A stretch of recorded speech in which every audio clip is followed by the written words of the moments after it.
کتابوں والا شیطان طاہر ناول قسط نمبر 16۔ اس کی جرأت دیکھیے کیسے گھر میں گھس آیا، اور ویلیو دیکھو کسی کے پیچھے چلنے والا ملازم۔ عافیہ نے غصے سے رحاب کو دیکھا۔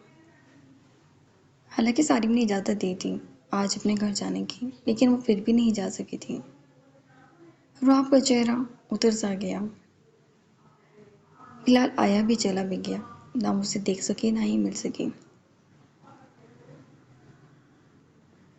کیا بلال بھی اس سے خفا تھا جو اسے ملے بنا ہی چلا گیا، جبکہ وہ خود سارم کے کپڑے دھونے میں مصروف تھی؟ رحاب کچھ نہ بولی۔ بت بن کے ہمارے سامنے کھڑے ہونے کی ضرورت؟ بھابی لیکن ابھی بول رہی تھی کہ سارم بیچ میں بولا۔ I don't think so. آپ دونوں کو میرے معاملات میں بولنا یا میری بیوی سے ایسے مخاطب ہونا چاہیے۔ اسے برا بھلا کہنے کا حق صرف میں رکھتا ہوں۔ یہ آپ لوگوں کی ہی چوائس ہے، اور میرے نکاح میں آنے سے پہلے مجھے غرض نہیں تھی، لیکن اب میرے علاوہ اسے کوئی برا بھلا نہیں کہہ سکتا۔ آئندہ خیال رکھیے گا۔ اور تم؟ رحاب کی حیران بڑی بڑی آنکھوں میں اس نے سنجیدگی سے دیکھا۔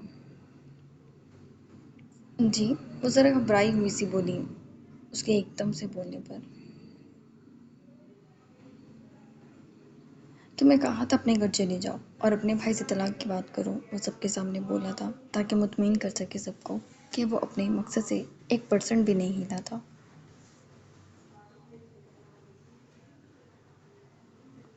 انہوں نے چاچو کی طرف دیکھا اور پھر رحاب کی جانب۔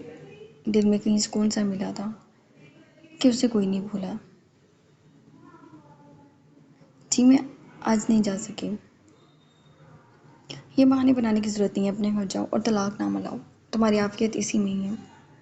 برہمی سے وہ بولا تو رحاب سر ہلا گئی، جبکہ سارم نے نگاہ پھیر لی۔ سب رحاب کو دیکھ رہے تھے۔ اس کی آنکھیں بھیگ سی گئیں اور وہ جلدی سے اسے اب سمجھ آئی تھی کہ مالا کے لیے فرار کچن کیوں تھا۔ کچن میں تو کوئی آ کر بھی نہیں پٹکتا تھا۔ رحاب نے حیام کو دیکھ کر اپنے آنسوں کو اندر ہی اتار لیا۔ اچھا پھر ایسا ہوا مالا کہ میری دوستوں نے ایک شرط لگا دی، اور اس شرط میں ہمیں ایک لڑکی کی گاڑی کی چابی چرانی تھی۔ اف خدایا، تم سوچ نہیں سکتے وہ آدمی میرے ڈیڈ کے دوست نکلے۔ سیدھا کمپلین کی اور ڈیڈ نے بہت ڈانٹا، لیکن میں نے بھی بخشا نہیں۔ جب وہ کمپلین لے کے آئے، غصے میں ان کی گاڑی کی چابی اٹھا کے فرش میں پھینک دی۔ وہ مزے سے کھلکھلائی تو اس کی ہنسی کی آواز کچن میں گونجی۔ مالا بھی ہنستی تھی۔ وہ بیچارے ڈیڈ کے ساتھ دھکا لگاتے لگاتے گاڑی لے گئے۔ تمہیں ڈر نہیں لگا؟ مالا کے سوال پہ وہ بال جھڑک گئی۔ حیام ڈرتی نہیں ہے کسی سے، لیکن بعض کا لگ جاتا ہے، مگر میں آپ کی جتنی ڈرپوک نہیں ہوں، وہ بولی تو مالا منہ بنا گئی۔ میں بھی نہیں ڈرتی، وہ جلدی سے بولی اور کھیرے کاٹ رہی تھی۔ حیام نے کھیرا اٹھا کے منہ میں رکھ لیا۔ ہاں پتہ ہے، آپ تو وی آئی کی چیمپئن ہیں نا۔ چوزی ہیں چوزی۔ وہ اپنی بات پہ ہنس پڑی۔ مالا نے ہونٹوں کو سکیڑ لیا۔ تم ایک دوست ہو، دوستوں کا مذاق نہیں بناتے، وہ بولی۔ اب اتنی ڈھیر ساری کیوٹ کیوں ہیں؟ اچانک دونوں کو احساس ہوا کہ رحاب جب سے آئی تھی بولی ہی نہیں تھی کچھ۔ رحاب ابھی؟ حیام نے اسے پکارا۔ رحاب پلٹی کے سازدہ کچن میں آ گئی۔ یہ کیا تماشا ہے تمہارا حیام؟ ہر وقت تم نے کچن میں رہنا ہے۔ تم سے لہسن پیاز کی اسمیل آنے لگی ہے اب مجھے۔ باہر سب کے ساتھ نہیں بیٹھتی، کسی سے اچھے سے بات نہیں کرتی، کیا کرنے آئی ہو تم یہاں؟ سازدہ کے بھڑکنے پر وہ پورا سمجھ بنا گئی۔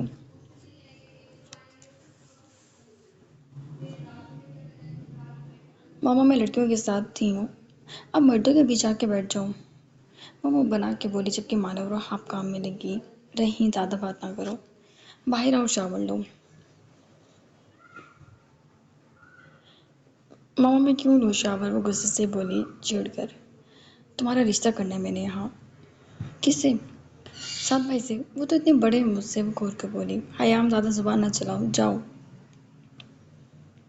اچھا یہ تو بتا دیں کس سے رشتہ کرنا ہے، میں دیکھوں تو صحیح۔ وہ ان باتوں کو صرف مذاق سمجھ رہی تھی، شرارت اس کے چہرے پر تھی، جبکہ سازدہ اس کی غیر سنجیدگی پر اسے گھور کر رہ گئی۔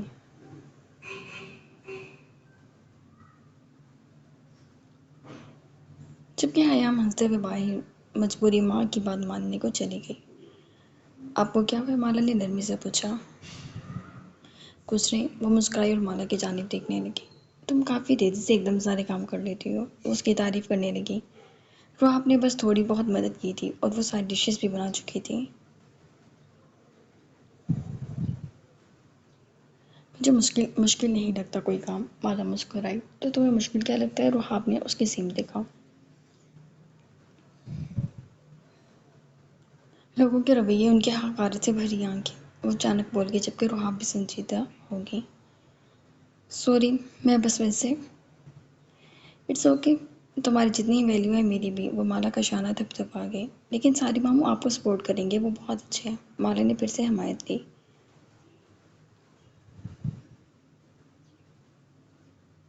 شاید بس میرا دل کرتا ہے مالا میں بھاگ جاؤں یہاں سے۔ یہ لوگ اتنے عجیب کیوں ہیں؟ میرا دل نہیں لگا یہاں، میرا دل نہیں کرتا میں کسی سے بات کروں۔ یوں لگتا ہے یہ بہت بڑا پنجرہ میرا قید خانہ ہے۔ سارے بہت بڑے ہیں، وہ آپ سے بھی بہت بڑے تھے اور مجھ سے بھی۔ ان سے ڈر لگتا ہے اور شاید میرا قصور ہے، لیکن مجھے اللہ تعالیٰ اتنا بڑا کر دے پھر کہ مجھے سب کی نگاہیں چھپنا بند ہو جائے۔ وہ سر جھکا کر رو دی۔ مالا نے آگے بڑھ کر اسے گلے سے لگا لیا۔ آپ نہ روئیں، سب ٹھیک ہو جائے گا۔ اسے تو دوسروں کو دیکھ کر خود رونا آ جاتا تھا۔ یوں کہو عادت ہو جائے گی، بولی جبکہ مالا نے اس کے آنسو صاف کیے۔ مالا، حنین کی سخت آواز پر وہ ہڑبڑا کر دور ہوئی۔ دور رہو اس سے، اس نے مالا کو دور کھینچا۔ جاؤ یہاں سے تم، حنین نے غصے سے کہا تو روحاب کچھ بولے بنا وہاں سے چلی گئی۔ وہ رو رہی تھی۔ وہ رو رہی تھی۔ تم میری دوست ہو، میری کزن ہو، تمہیں اس کے رونے سے فرق پڑتا ہے کیوں؟ وہ ڈیزرو کرتی ہے یہ سب۔ جب اس کا بھائی مجھے آزاد کر دے گا تب میں بھی تمہارے ساتھ اس کے آنسو ہمدردی میں چلوں گی۔ خیر، جہان بھائی نے تمہیں اسے گلے لگے ہوئے دیکھ لیا، وہ مجھ سے بولی جبکہ سالم کی بات سن کر دل کچھ مطمئن ہو گیا تھا، اور صبح جو اس نے اسے اسماعیل کو دیکھ کر دھکا لگا تھا وہ بھی کچھ نارمل ہوا۔ کیونکہ اسماعیل نے کوئی بات نہیں کی تھی، اگر وہ کر دیتا تو اس کا کیا بنتا؟ بابا اسے ہر طرح سپورٹ کرتے لیکن انہیں جھوٹ پسند نہیں تھا، اور یہ دھوکہ تھا جو وہ گھر سے دے کر نکلی تھی۔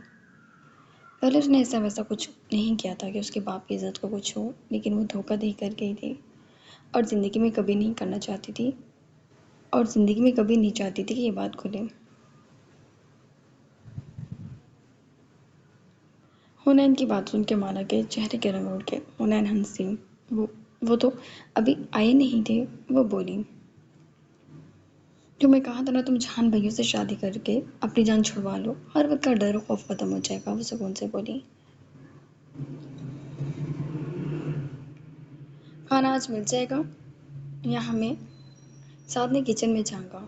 لا دیتے ہیں سعد بھائی، بھوکے اتنے کچے ہیں آپ۔ ایک بیچارہ شخص بس چھٹیوں پر آیا ہو اور یہاں بھی اسے زبردستی کام لیا جائے تو وہ بھوکا کچا ہو جاتا ہے، سعد بولا تو حنین مسکرا دی۔ مالا نے جلدی جلدی کھانا لگایا، سب کو کھانا دے دیا تھا۔ جہان، جہان، لیکن سیڑھیوں سے اسے آواز دینے لگی۔ اماں مجھے بھوک نہیں ہے، آپ تو کھا لیں۔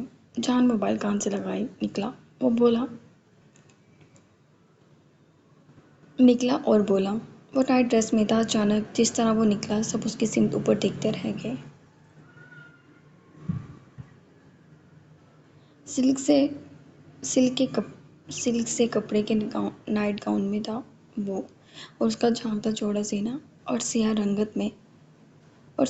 میں اس کا سفید رنگ، وہ بے پناہ ہینڈسم تھا۔ وہ اندر چلا گیا۔ نظر ہی لگا دی میرے بچے کو۔ اے مالا، نگین کچن میں آ گئی۔ جی مامانی۔ مالا بھی چیئر پہ بیٹھی تھی، ایک دم کھڑی ہو گئی۔ جہاں سے انٹرکام پر پوچھو کیا کھانا ہے اس نے، پھر وہ بنا کے مجھے بتانا۔ خود لے کے گئی تو تیری ٹانگیں وہیں توڑ دوں گی۔ توڑ دینی ہے میں نے، وہ سختی سے بولی تو مالا نے سر ہلایا۔ وہ باہر چلی گئی تو وہ انٹرکام کے نزدیک آ گئی، اور جہاں کے روم کا کوڈ الگ تھا اس نے نمبر ڈائل کیا اور ڈرتے ڈرتے کال ملا لی۔ کیا مسئلہ ہے؟ دوسری طرف سے کال اٹھاتے ہی دھاڑا۔ جہان بھائی، آپ نے کیا کھانا ہے؟ وہ مانی کہہ رہی ہے کہ آپ سے پوچھ لوں، وہ جلدی جلدی بولی۔ تو وہیں رکو، آ کر تمہیں جان بھائی کا جواب دیتا ہوں۔ اس نے بس اتنا کہا اور کال جیسے رکھنے ہی لگا تھا۔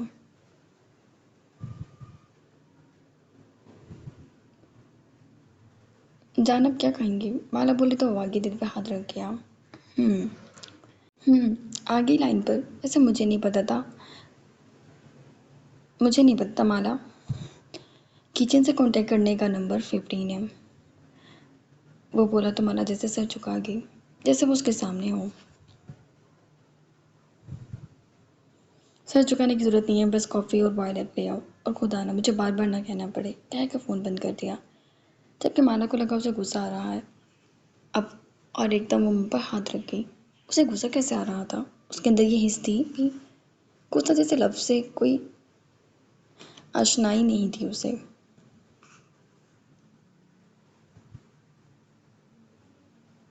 کھانا کھا کر سب اٹھ کے سارے کمرے میں چلا گیا کیونکہ اسے لیپ ٹاپ پہ کچھ کام تھا۔ یہ لڑکی مالا تمہاری ملازم نہیں ہے، اس کے ساتھ ہاتھ دھواؤ۔ آفا نے رحاب کو گورا تو وہ رحاب سر ہلا گئی، جبکہ ساتھ ماں کی سمت کا جو بالکل نارمل تھا۔ اس گھر میں عجیب ہی ماحول ہو چکا تھا، اس نے جلدی سے یہاں سے چلے جانا تھا۔ بھابھی یہ وقت کہاں ہے؟ نگین نے سوال کیا۔ گیا اپنی بیوی کو ڈنر کروانے باہر، وہ سر جھٹک کر بولی۔ ہوا لگ جائے گی بھابھی، ذرا توجہ رکھیں، نگین نے کہا تو آفیہ سر ہلا گئی۔ میں کیا کر سکتی ہوں؟ اب تو وجدان بھی غصہ کرتے کہ بیٹی کی خواہش پوری کی ہے، انسانوں کی طرح رہو اس لڑکی کے ساتھ۔ اب کوئی پوچھے دل بھی تو مانے اسے بہو تسلیم کرنے کو۔ آفیہ اٹھ گئی۔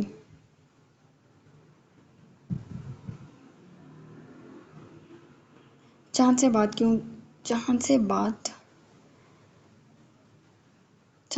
کی ہے تم نے؟ رحاب اور مالا کو سب سنائی دے رہا تھا، مگر دونوں جیسے کوئی اہمیت نہیں رکھتی تھیں۔ نہیں ساجدہ بیٹا میرا قابو آتا ہی نہیں کسی کے، اور حیام کو دیکھ کر میرا ذہن بدل رہا ہے، یہ اس بچی کے ساتھ ناانصافی ہو جائے گی۔ ارے جانے دو، ایسے تھوڑی ہوتا ہے، سمجھ جائے گی، بچی نہیں ہے، اور اس کے بابا کو بھی میں بلا لوں گی۔ جہان سے بات کرو تم۔ ساجدہ کو جہان پسند آ گیا تھا، جبکہ حیام کو دیکھ کر نگین کا ذہن بدل رہا تھا، لیکن ساجدہ کوئی تبدیلی نہیں چاہتی تھی۔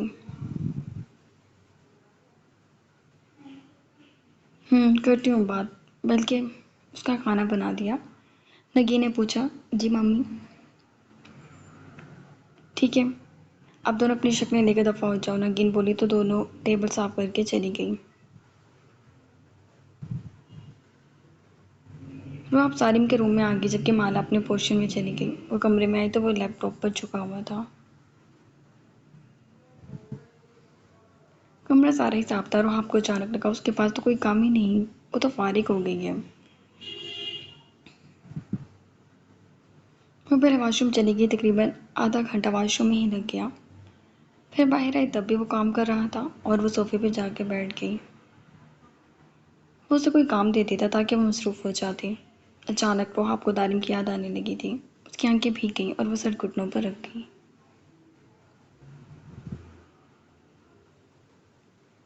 سارم نے لیپ ٹاپ پر سے نگاہ ہٹائی اور سر جھٹک کے لیپ ٹاپ بند کر دیا۔ اچانک اس کے ایک فرینڈ کی کال آ گئی تو وہ ٹیرس میں چلا گیا۔ تب تک رحاب بیٹھے بیٹھے سو ہی گئی۔ وہ گھنٹے بعد واپس آئے تب وہ سوئی ہوئی تھی۔ سارم کی پیشانی پر پل پڑے، اس نے آگے بڑھ کر رحاب کو جھنجھوڑ دیا۔ رحاب ایک دم سیدھی ہوئی۔ کیا عمر ہے تمہاری؟ اٹھتے ساتھ ہی سوالات کی بوچھار تھی۔ جی، وہ اچانک سوال پہ کچھ سمجھ نہ سکی۔ عمر کیا ہے تمہاری؟ 20 سال، 21 سال، اور تمہارے نخرے کچھ زیادہ ہی ہیں۔ 100 سالہ نہیں ہے، مجھ سے اچھی کی امید رکھنے کی ضرورت نہیں ہے۔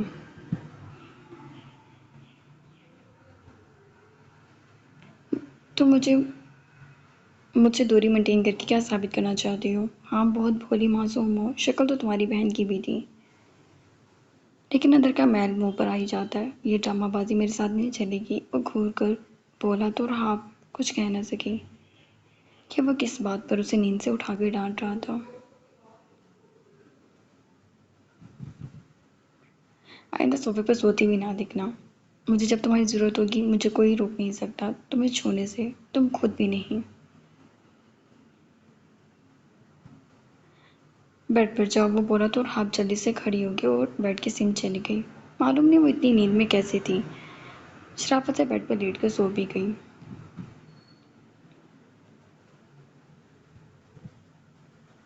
سارم کو لگا وہ ڈرے گی، روئے گی، سہمی ہوئی دکھے گی. وہ محترمہ سیدھا جا کے سو بھی گئی تھی. اس نے روم کی لائٹس آف کی اور لیٹ گیا. اس کی سیم دیکھا اور سونے کی کوشش کرنے لگا.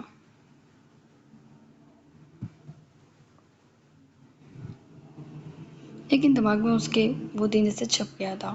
اس نے پسند کیا تھا میرال کو اور میرال نیچ ترین لڑکی نکلی.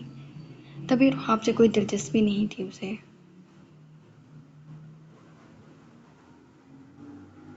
اچانک سارم کو لگا اس کی ٹانگ پر کسی نے ٹانگ رکھی ہے، جبکہ ہاتھ بھی اس کی کمر سے آگے آ رہا تھا. سارم تم بہت تنگ کرتے ہو، سوتے بھی نہیں ہو. وہ بائک دیکھنا بند کر دو، سو جاؤ. وہ نیند میں بولی جبکہ سارم جھٹکے سے مڑا. مگر وہ سونے میں مشغول تھی. کافی اسٹرانگ نیند تھی اس کی. اس نے نیند میں ہی سارم کے چہرے پر اپنا ہاتھ رکھا. سو جاؤ میرا بچہ، غصہ نہیں کرتی. کل ہم دونوں برگر کھائیں گے.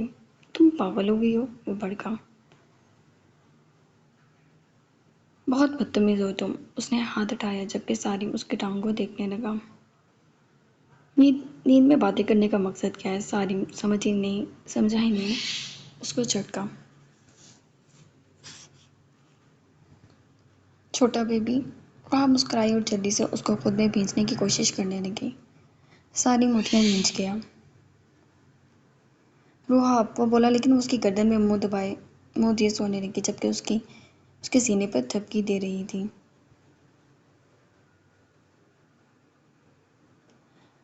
اس کا سارا وزن سارم پر تھا. سارم کو اپنا آپ جوکر لگ رہا تھا اور دانت پیستا وہ آنکھیں بند کر گیا کیونکہ اس کے جھٹکے کے باوجود وہ اس سے ہٹی نہیں تھی، چڑھے جا رہی تھی.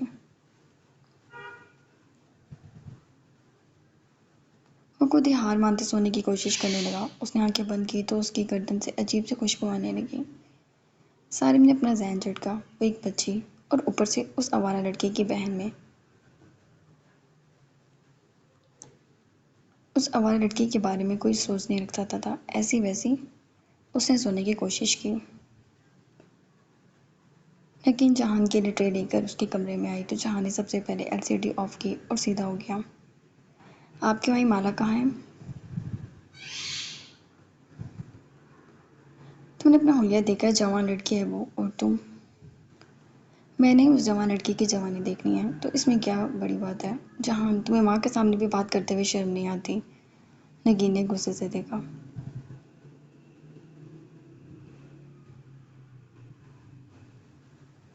اب تو میری جان ہے، میری پارٹنر ہے. آپ سے کچھ چھپا ہوا تھوڑی ہے. وہ ماں کی گود میں سر رکھ گیا. اچھا، ایک کافی پیو. ہاں پی لیتا ہوں. آنکھیں بند کر گیا. جہان نے ایک بات کرنی ہے تم سے. جی حکم کریں. وہ آنکھیں کھول لیا. میرا حکم مانو گے؟ صرف مالا کے معاملے میں نہیں. وہ صابوئی سے بولا. مالا مجھے چڑ ہوگی اس نام سے، اور مجھے لگتا ہے اس سے نفرت کا سبب بھی تم ہو. وہ گھور کر بولی.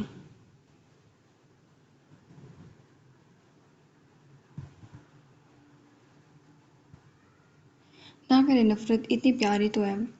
آپ دیکھنا ایسے پوتے ہوں گے آپ پہ خوبصورت حسین، جنہیں دیکھ دیکھ کر آپ کا دل بھی ٹھنڈا ہو جائے گا. جہان، اس کی فضول گوئی پہ نگین کا غصے سے برا حال تھا. اوکے سوری، بتائیں کیا کام ہے؟ منہ بنا کے اٹھ گیا. اٹھ کر بیٹھ گیا. میں سوچ رہی تھی کہ تمہاری بھی شادی ہو جانی چاہیے. اچھی سوچ ہے. اس نے گھونٹ بھرا اور انڈا اٹھا کے منہ میں رکھ لیا. تو میں نے لڑکی پسند کی ہے تمہارے لیے، اور منگنی یا نکاح جس پر ابھی تم مان لو رخصتی کچھ عرصے تک کر لیں گے. جہان نے سر ہلایا. کون ہے وہ؟ وہ شرارتی نگاہوں سے ماں کو دیکھنے لگا. وہ تمہاری خالہ کی بیٹی حیام. جہان کا ہاتھ رک گیا. ہاں مجھے علم ہے وہ بہت چھوٹی ہے لیکن بالغ ہے. ماشاءاللہ خوبصورت ہے. شادی کے قابل ہے. آپ چاہتی ہیں کچھ نہ کھاؤں، چلا جاؤں آپ کے پاس سے؟ اس نے مگ واپس رکھ دیا. آپ کو پتا آپ کی باتیں مجھے اور اکساتی ہیں مالا کے لیے. حیام ایک بچی سیریسلی ماں جہان عالم کو اپنے لیے لڑکی چاہیے بیٹی نہیں. تو دنین میں کیا مسئلہ تھا؟ نگین کو علم تھا اس کا جواب یہی ہوگا. غصے سے بولی. اس نے مالا سے پاؤں دبائے تھے. وہ سکون سے بولا. لیکن سر تھام گئی. میں عاجز ہوں تم سے. ماں ایک بات تو طے ہے، مالا سے شادی تب تک نہیں کروں گا جب تک آپ کا حکم نہیں ہوگا، اور باقی جو آپ کا دل کرتا ہے وہ کر لیں. 2 شادیاں کر لیتا ہوں، ایک آپ کی مرضی کی، ایک میری. وہ شان نے جھکا گیا. پھر ساری عمر کنواری رہنا. نگین کی غصہ کرنے پر وہ ہنستے اور باہر جانے لگی.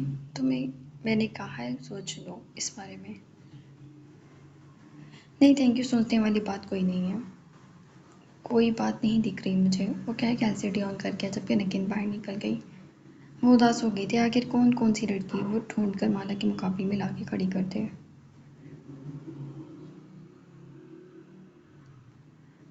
وقت گھر چلتے ہیں، بہت دیر ہو گیا. اس نے اس کا بازو سے جوڑا. میری جان، میں زندگی کے حسین پر گھر جا کر بھی وہی کرنا جو ہم کہیں باہر ہوٹل میں کر لیتے ہیں، وہ بولا جبکہ اینا نے سر پکڑ لیا. کوئی حال نہیں آپ کا. وہ شرما گئی. میرا دل نہیں بھرتا تم سے. وہ گاڑی روک کر اسے دیکھنے لگا. اینا سر چکا گئی. Come here. ادھر. گاڑی میں. اینا پریشان ہوئی. نہیں دکھائی دے گا کسی کو. شرارتی نگاہوں سے بولا. نہیں. اینا کانپنے لگی. آ جاؤ نا. بہت دل کر رہا ہے. وہ پھر سے بولا. نہیں وقت گاڑی میں سب دکھائی دے گا. تو میں بلائنڈ فولڈرز لگا دیتا ہوں. اب تم آ رہی ہو یا میں آؤں؟ نہیں. اینا نے دروازہ کھول کے باہر بھاگنے کی جبکہ وقت نے گاڑی لاک کر دی. گھر جا کر جو مرضی کیجیے گا. نہیں روکوں گی لیکن یہاں نہیں. مجھے بہت ڈر لگ رہا ہے. اس کے چہرے پر اپنا نرم ہاتھ رکھتے اسے سمجھانے لگی.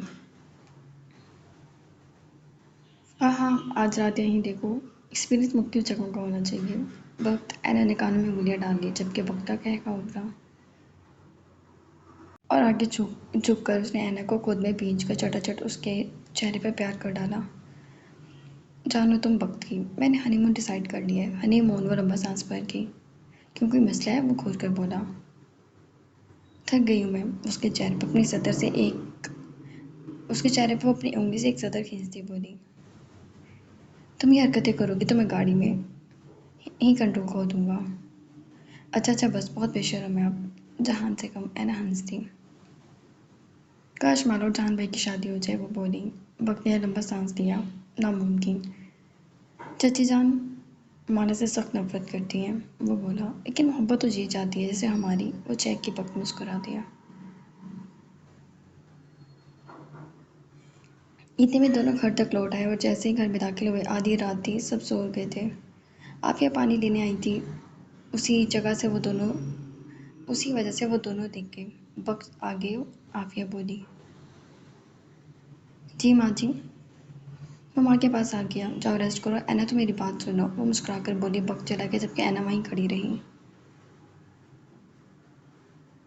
پہلے میرا بیٹا پھنسایا تم نے آوارہ. پہلے میرا بیٹا پھنسایا تم نے انہی آوارہ گردیوں سے. اب اسے ماں باپ سے دور رکھ رہی ہو. سارا دن تمہارے ساتھ لگا رہتا ہے. تم چاہتی کیا ہو؟ ہاں بہت ہو گیا محبت کا بخار. 2 ہفتے گزر گئے ہیں. گھر پر اور گھر کے کاموں پر توجہ دو. آئندہ میں یوں بے وقت تمہیں جاتے ہوئے نہ دیکھوں کہیں. عافیہ برہمی سے بولی. یہ بات آپ اپنے بیٹے کو سمجھا دیں. وہ سمجھ جاتے ہیں تو مجھے کوئی مسئلہ نہیں ہے. اینا نے ان کی جانب دیکھتے سہولت سے جواب دیا. عافیہ اسے حیرانگی سے دیکھتی رہ گئی. اس کے جواب کی توقع جو نہیں تھی. اینا اس کے پاس سے چلی گئی جبکہ عافیہ کو شاکڈ کر